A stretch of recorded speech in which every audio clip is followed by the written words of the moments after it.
in the ETH in Zurich. And then he moved to the MIT with a Swiss national postdoctoral fellow. And nowadays he's a curie at our institute, but he has been awarded with a Ramón y Cajal in this call, so he will be a Ramón y Cajal in the next month. So his interest focused on the biogeochemical cycles of trace elements and their impact on humans, health, climate, and ecosystems. And he has published a lot of papers, or more than 20 papers on that topics in very important journals as PNAs and chemical reviews and a lot of them. So welcome, Ari, whenever you want. We are willing to hear your talk.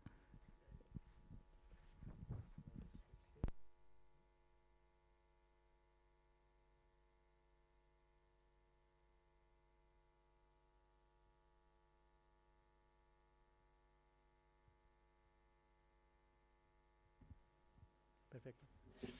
So thanks, Lara, for the introduction, and thank you all for coming today. I'll be giving the talk in English, but si alguien quiere preguntar después en castellano, no pasa nada. So today I'll be talking to you about our research on the global cycling of the toxic metal mercury. So just to start off, a basic introduction about the mercury cycle. Mercury is a toxic pollutant. It has some natural sources from volcanoes, but these are minor. They're only around 5% of the total emissions. And so the main emissions of mercury come from anthropogenic sources. And these get into the atmosphere, where they're transported mainly as elemental mercury. So that's this Hg0. And in the atmosphere, this compound is relatively long-lived, so it has a lifetime of around 6 months, and it's not insoluble. So what happens is, once this compound becomes oxidized to the oxidized form of mercury, that is the soluble form that can eventually be rained out, so wet deposited or dry deposited. And then once in the ocean, that's when we start caring about mercury's health effects, because there mercury can be methylated by different organisms.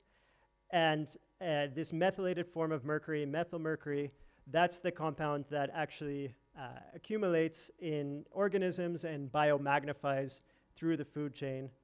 And so that's the risk once we start eating those fish, especially fish that are at the top of the food chain, like tuna, swordfish, shark, if some people eat that. So those are kind of the fish that have the most mercury, and they pose the most risk. Just some numbers to show the impact of mercury. So the event that kind of sparked the global interest in this element was in the 1950s, and so that was in Japan. There was a town called Minamata, where a chemical factory was releasing the waste straight into the bay, and that waste included mercury. And this mercury bioaccumulated in the fish in the bay of Minamata that the community later ate. And this started leading to diseases related to neurological effects. And there's over 10,000 victims of this disease. And so it was really an event that sparked global interest in this problem. And today, the one latest estimate shows that the global annual health cost of mercury is around $117 billion US. And so this is related to both the neurocognitive effects, for example, mercury having a negative effect on IQ, as well as the cardiovascular risks posed by mercury. And so we have a long history of using mercury as humans, and that's part of what fascinates me about this element, is that if you look at how this graph on the left of how mercury has been emitted and released over time, this really tracks historical events quite well. So mercury has been used by humans for thousands of years, but when it started to really take off was in the colonization of the New World. And so what this graph shows is the releases of mercury by humans. So when I say releases, that will refer to releases to land and water, whereas emissions refers to releases to air. So the sources of mercury that started off then were really for the use of mercury for gold and silver production. And so mercury can be used to extract these metals from the ore. It amalgamates them, and then later they would burn off this amalgam to burn off the mercury, and then you get a more pure metal product. And so that's the source that really started it off. But as well, you can see this blue, this blue shaded area. That's from all of the different products that mercury is used in. So, for example, that category would include stuff like thermometers. Mercury was used for the Mad Hatter is another famous example. So mercury was used in producing felt hats from furs. Mercury is also used in a lot of chemical processes as a catalyst. So that's all included in this blue category. And then starting from the Industrial Revolution, you start to see this black source. So that's from fossil fuel combustion. So mercury is included in coal, for example, and once that is combusted, that's released to air mainly. And so if we would look at the emissions instead of releases, this black category would become much more important because it goes more directly to the air. And then the last category is from smelting of other metals. So this is kind of an indirect release of mercury.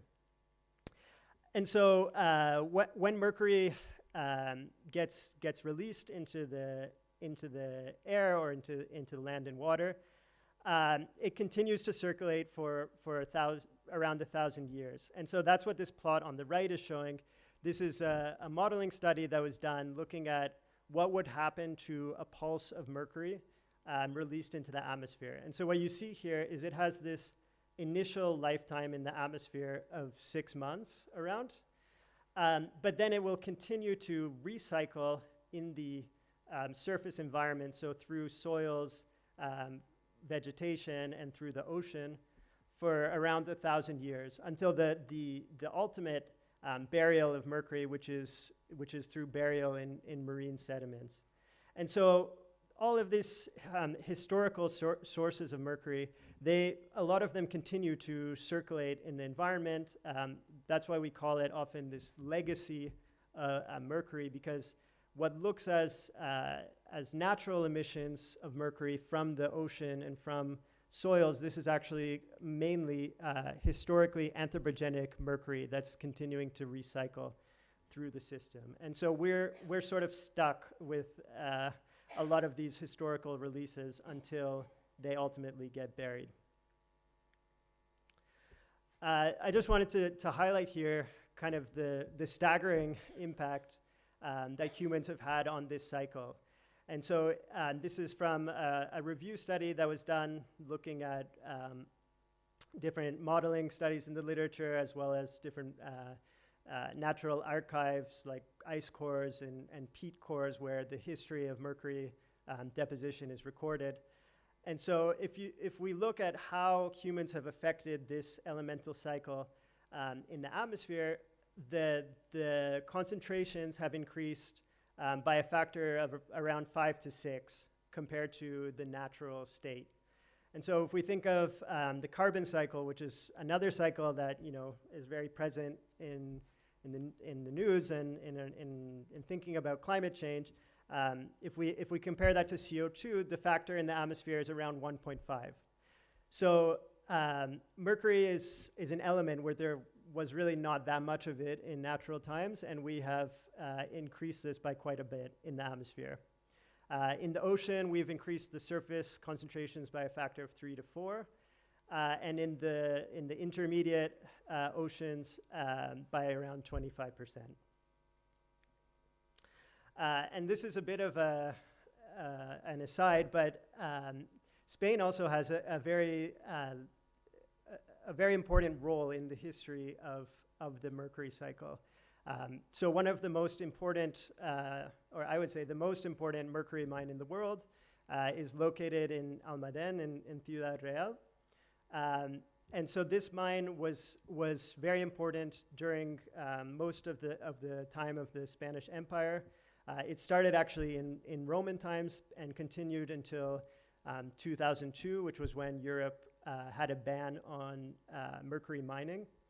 And so what would happen is the mercury would be mined in Almaden. There's also a mine in Slovenia. And this mercury would be sent to the New World, to New Spain and the Viceroyalty of Peru. And there it would be used to mine for silver. And then that silver would be sent back to Europe or sent to China. And so mercury really had an important role both in as a resource for the Spanish Empire and in kind of creating this whole system of global commerce. And so just to mention, this mine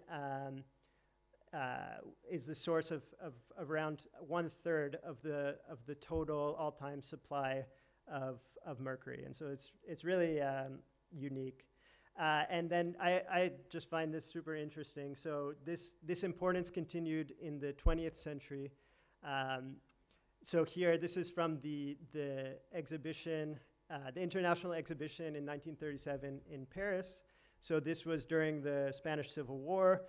You can see Guernica in the background by Picasso. This was the Republic's pavilion to kind of gain sympathy for their cause.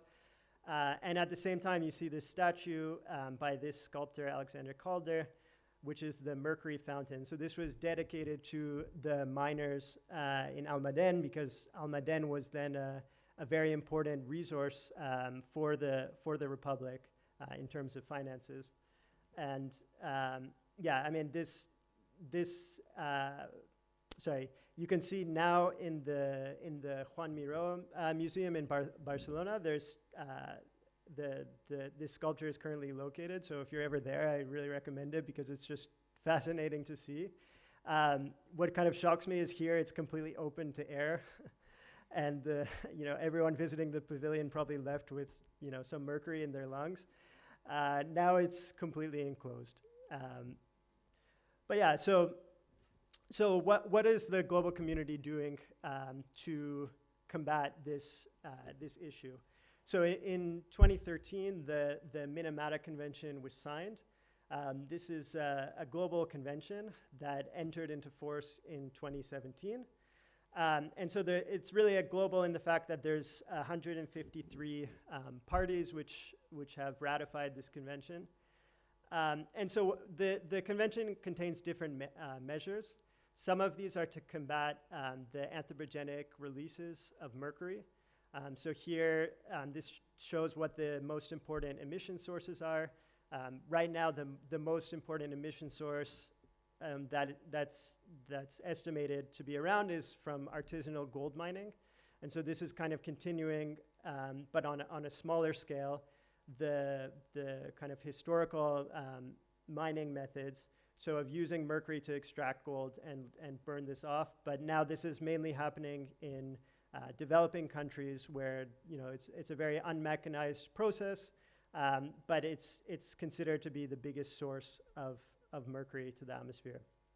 And so the Minamata Convention has a number of different measures, like phasing out mercury mining, phasing out mercury's use in the chemical industry, applying emission control technology to remove mercury from power plant flue gases, and as well as encouraging countries that have artisanal gold mining to come up with action plans to address this source. But another measure of the convention is that the parties to this convention have to come together and undergo an effectiveness evaluation periodically. And so right now we're in the kind of first stage, the first round of this effectiveness evaluation. So it's happening now, I mean, it started 6 years after the convention came into force. This is still ongoing. And so basically the idea here is that there has to be an evaluation of how effective the policies of this convention have been, at reducing mercury in the environment. And I think here is where the science comes in advising how, how this effectiveness evaluation could be done and how to interpret different measurements. And so this is kind of where I came in to start working on mercury in my last postdoc in the US.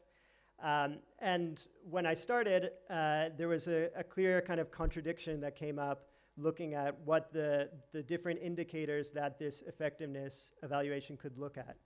And so if you look on the left side of the plot, these are different inventories which estimate the anthropogenic emissions of mercury globally. So these are mainly based on like bottom-up data, based on what countries are reporting in terms of let's say coal use, or and then also based on different estimates that have to be made, let's say about how much artisanal gold mining is happening in each country and how much mercury that would emit.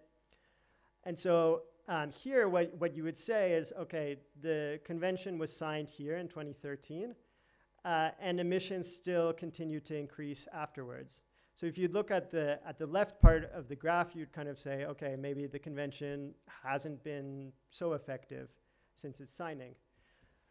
Then on the right, this is showing measurements from different observation stations around the world.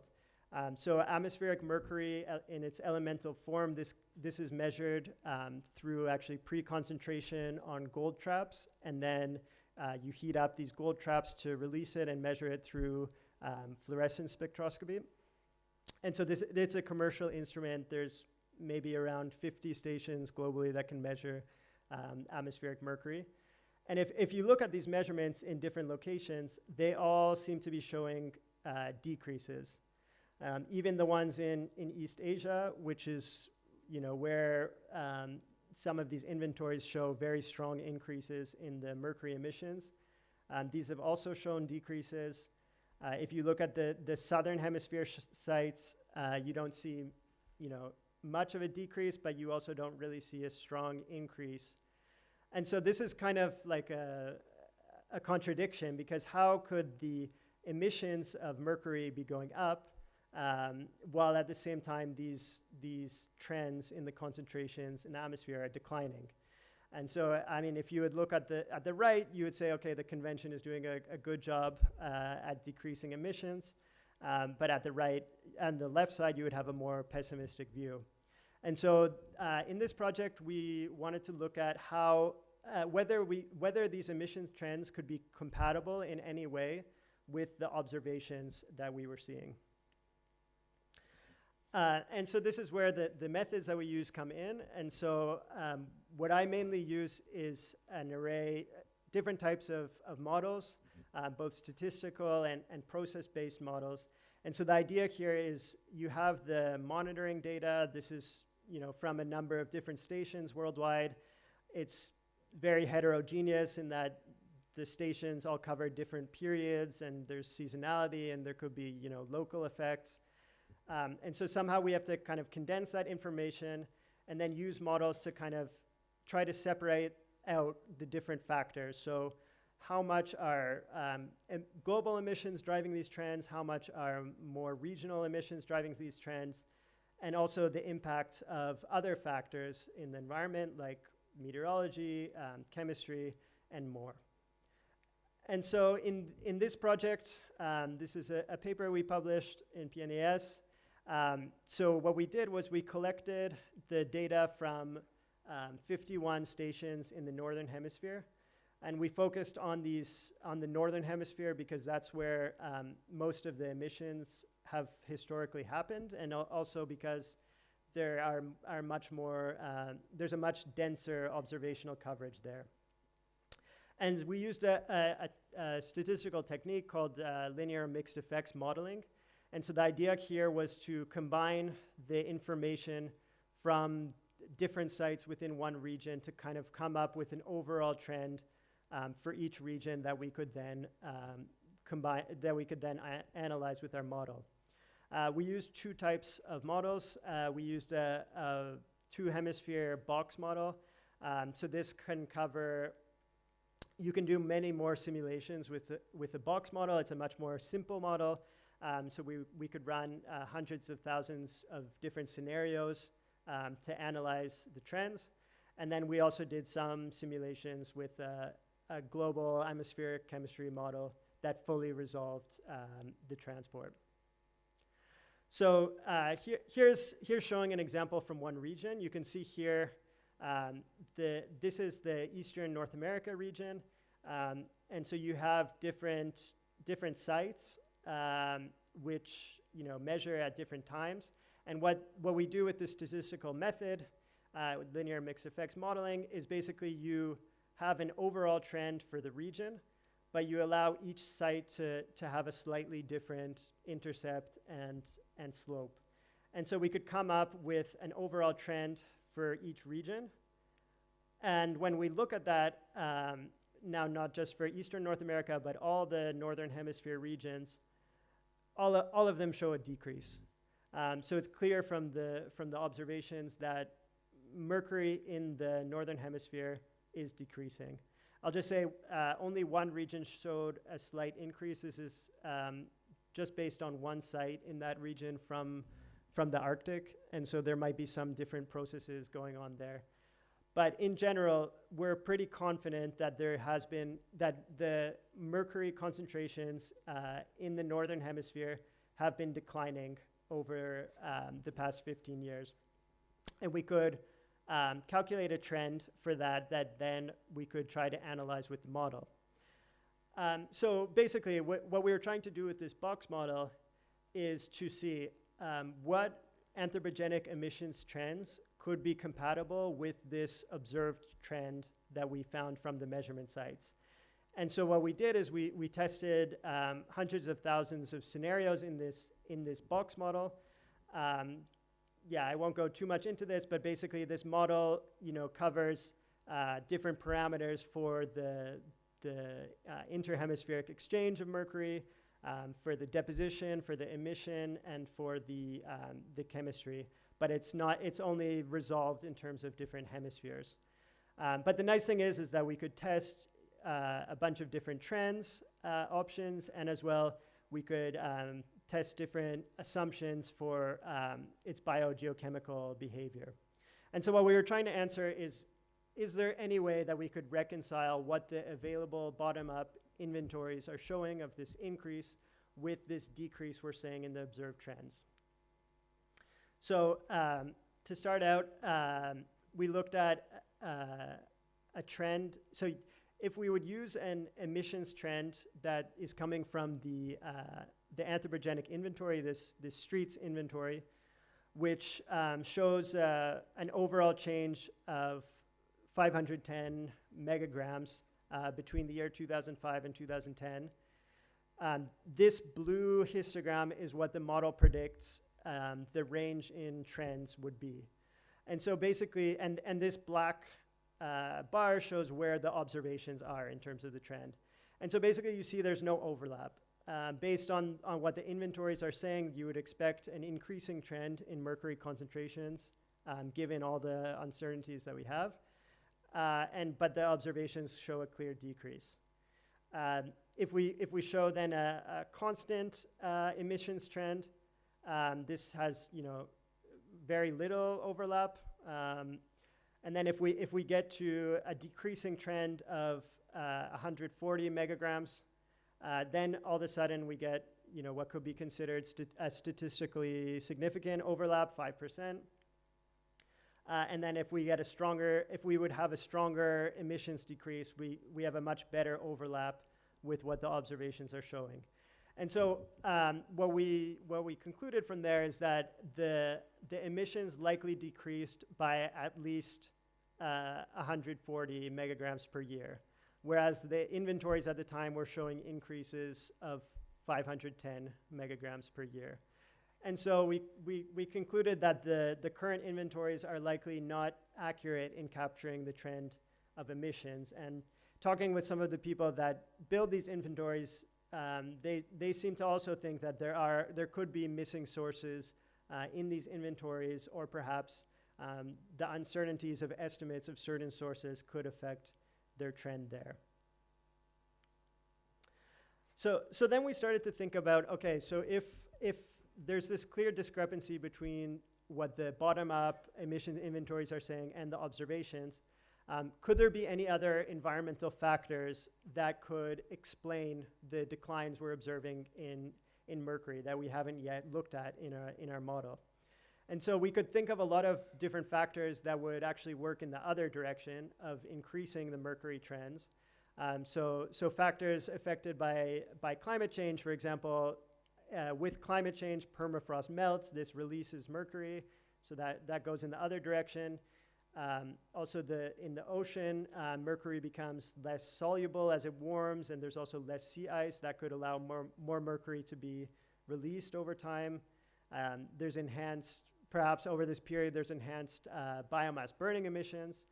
But all of those factors go in the opposite direction of getting us closer to the observations. And so there was, one of the factors that we could think of that could actually lead to a decreasing elemental mercury trend is related to the oxidation lifetime. So let's say the oxidation of this elemental mercury species has sped up over this time period, perhaps then you could get a decreasing trend. So we still think it's probably unlikely to contradict our conclusions over such a short time period. But this question kind of brought up that we know almost nothing about how the chemistry of mercury in the atmosphere has varied over time. And that's really what sparked me coming here to work on the Marie Curie project, which is about the trends and uncertainties in atmospheric mercury chemistry. And so if you look here on the left, this kind of summarizes what we know now about mercury chemistry. And if you see who's authored all these papers, you can see it was a good choice to come here to IQF to work on this. Alfonso's group has done a lot of work with others to analyze using quantum chemical methods and also some laboratory experiments to identify which reactions of mercury could be happening in the atmosphere. And so the oxidation of mercury happens through two different pathways. One pathway is with the OH radical, and another pathway is with the bromine atom. These form mercury 1 species, which are unstable intermediates. And so these can either decompose back to the elemental mercury, or they can react further with ozone to form more stable mercury 2 species. And as well, you also have reduction reactions where mercury 2 can be converted back to elemental mercury, either through photolysis or, for example, a reaction with carbon monoxide.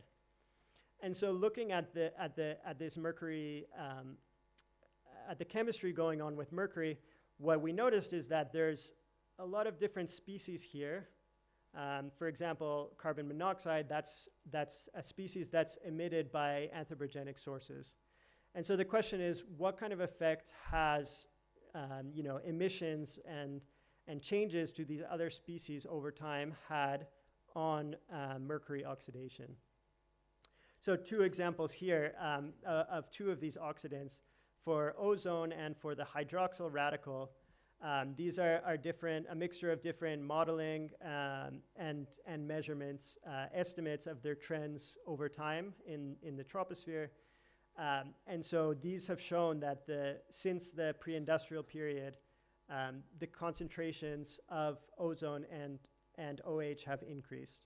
And so our question is, how would these increases in these other oxidants impact the cycling of mercury?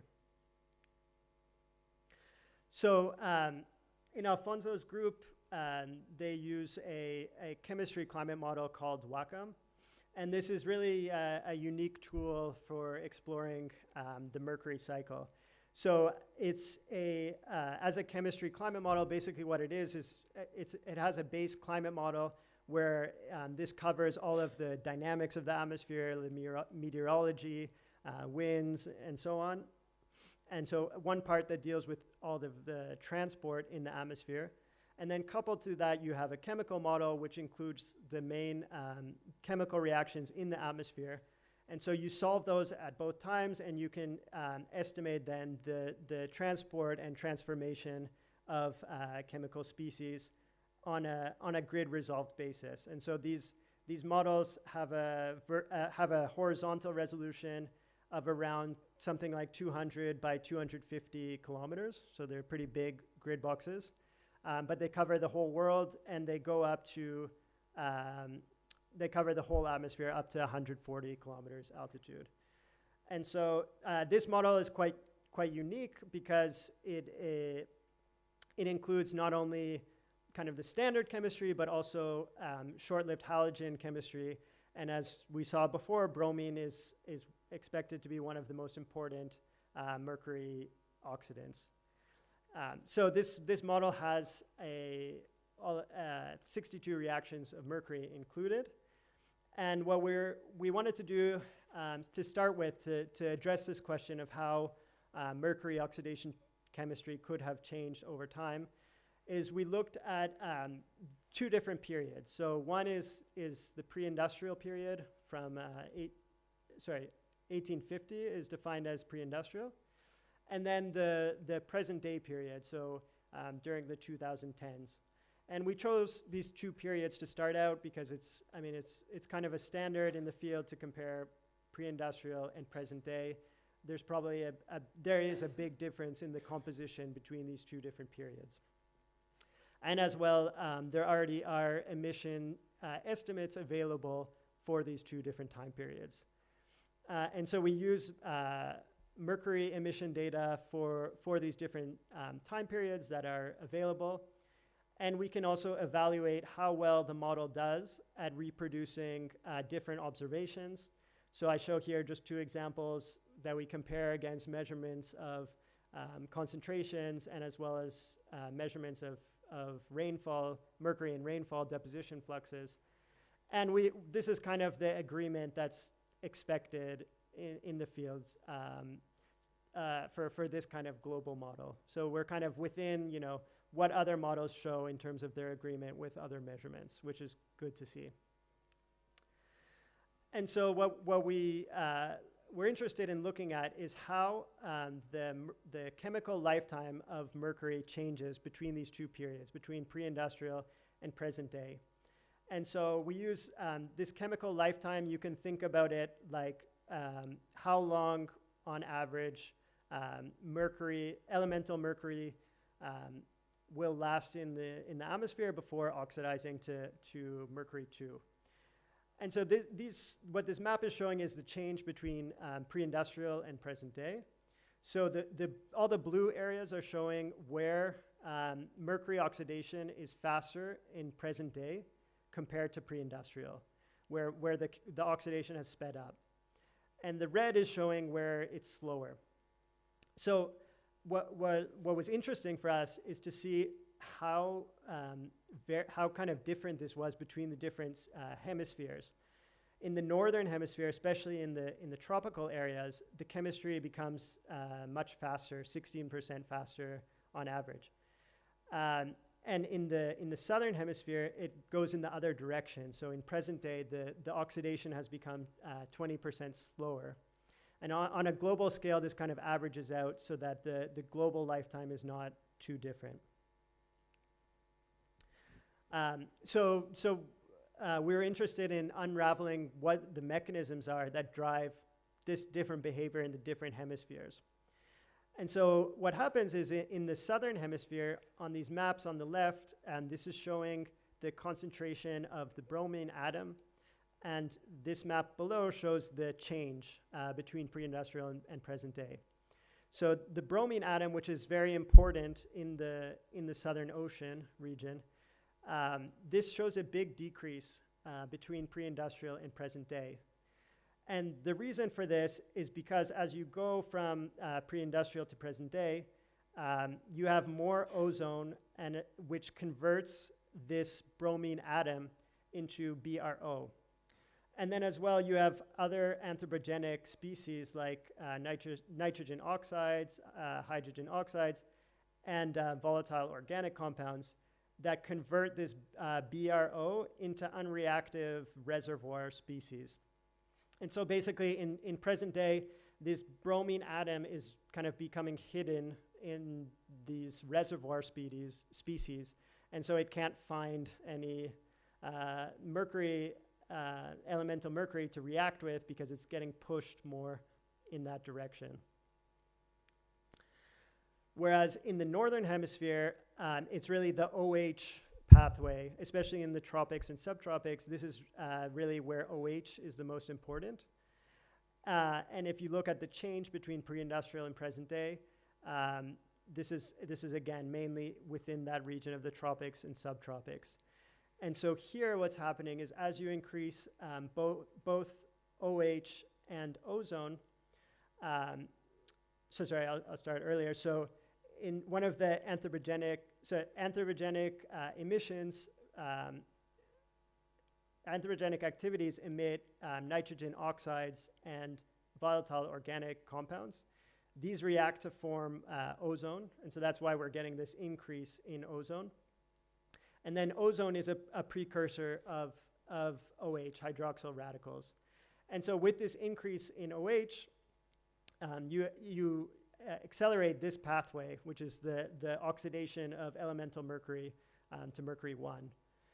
And then with the increase in ozone, you accelerate this number 3, which is the reaction of mercury 1 to these stable mercury 2 species. And so in effect, what happens is you have two impacts of ozone in accelerating the mercury oxidation. So both between this process 2 and process 3. And then on the other side, ozone, through it reacting with Br to form BRO, has a decelerating effect on elemental mercury. And so in the end, that's how we end up having this global buffering through these through these different competing effects, but very different regional behaviors depending where each pathway is more important. And these oxidation changes, they also impact the pattern of mercury deposition.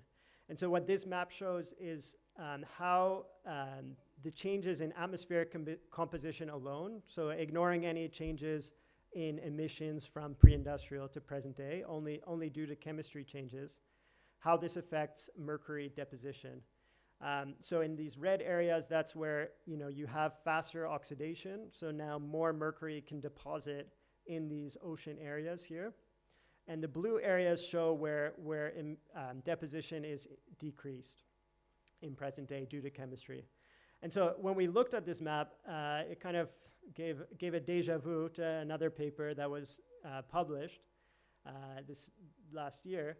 And so this shows where this is a study that was looking into which ocean basins are the most important in terms of the human exposure to methylmercury.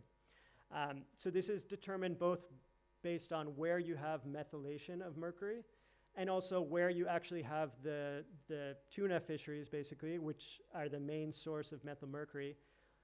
These tuna fisheries are mainly located in these subtropical and tropical ocean basins. And so what this map shows is the methylmercury that's fished every year. Which ocean basins does it come from? And you can see it's also mainly concentrated in these tropics and subtropical areas. So combining these two patterns together, this stippled area here shows where you have those key exposure areas. So where it's the 10% of ocean area, which contributes 91% of all fished methylmercury. And so in these kind of key exposure areas, what the changes in chemistry are doing are canalizing mercury deposition into those areas, which increases the deposition of mercury into those areas which might pose the most risk for us by around 15%. And in certain regions, this can be even larger, like in the equatorial Pacific, and as well in Southeast Asia, this goes up to 30%. And so,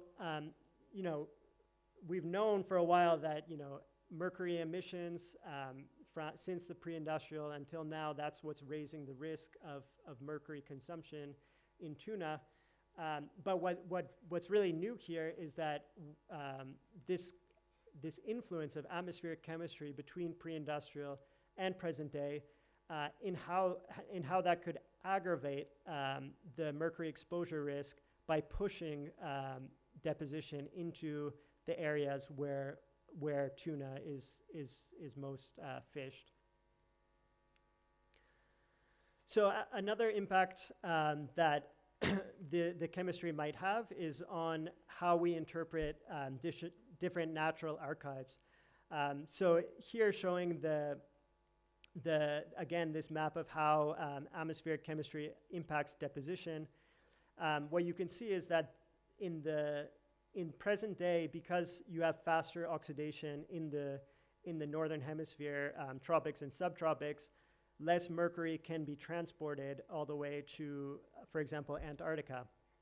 And what people have done in the past is, for example, if they're analyzing ice cores or peat cores or lake sediments, which give a record of mercury deposition, they assume that the oxidation is the same over all periods, and that the changes in these cores are just due to changes in emissions. And so what we can show is that this assumption can actually bias estimates of emissions based on these ice cores by around 40%, because you're not considering the fact that the transport has changed over time due to the chemistry changes. So just to kind of sum this all up, so what we could see in this first study is that just between these two periods of pre-industrial and present day, there's shifts in both which oxidation pathway mercury takes, what the lifetime of mercury is in different regions, and this also impacts the deposition patterns. And I think this is just really at the start of looking at how chemistry has impacted the mercury cycle over time. There's a lot of questions about how this could impact, different measurements that are made of, for example, isotopes of mercury in some of the natural archives. Or, for example, how mercury chemistry has evolved in different periods. So looking, at a broader time scale. So thinking, about the past, like connecting to that first project, we should look at how mercury chemistry could impact the recent observed trends of mercury, and whether, in different regions that chemistry influence has been different on these observed trends. And then looking at, a more broader timescale, mercury is used in paleoscience as a proxy of volcanic emissions. So they, measure mercury in different sediment cores and then use that to infer volcanoes.